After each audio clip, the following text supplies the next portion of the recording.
দূর অরণ্যের মাঝখানে মাথা উঁচু করে দাঁড়িয়েছিল একটি পাহাড়। চারপাশে ঘন সবুজ গাছপালা আর নীল আকাশের স্পর্শে সে যেন প্রকৃতির রক্ষক। গ্রামবাসীরা বিশ্বাস করত এই পাহাড়ের বুকেই লুকিয়ে আছে বহু রহস্য ও প্রাচীন কাহিনী।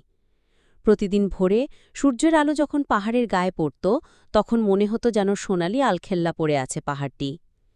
বৃষ্টির দিনে পাহাড়ের চূড়ায় মেঘ ঘেঁষে জমে যেত, আর দূর থেকে তাকালে মনে হতো পাহাড়টি আকাশকে ছুঁতে চাইছে। গ্রামবাসীরা সেই দৃশ্য দেখে মুগ্ধ হয়ে যেত। কথিত আছে, বহু বছর আগে এক জ্ঞানী সাধু এই পাহাড়ের ধ্যান করতেন। তিনি মানুষকে দয়া, সততা আর পরিশ্রমের শিক্ষা দিতেন। তার প্রার্থনায় পাহাড়ের পাদদেশে একটি ঝর্ণা বের হয়, যা আজও কলকল শব্দে বয়ে চলে।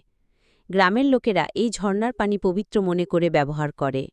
শিশুরা পাহাড়ের গা বেয়ে উঠে বুনো ফুল সংগ্রহ করত। শীতকালে সেই পাহাড় থেকে দেখা যেত চারপাশের ধানক্ষেত সোনালি রঙে রাঙা হয়ে উঠেছে।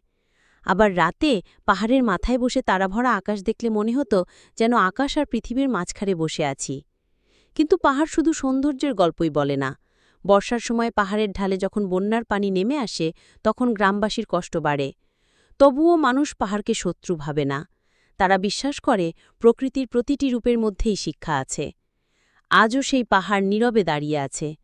কখনো সে ঝড় বৃষ্টির সাক্ষী, কখনো গ্রামবাসীর হাসি কান্নার সাথী। মেঘ ছোঁয়া পাহাড় যেন সময়ের সাক্ষী হয়ে মানুষকে মনে করিয়ে দেয়, প্রকৃতিকে ভালোবাসলেই প্রকৃতি আমাদের আশ্রয় হয়ে ওঠে।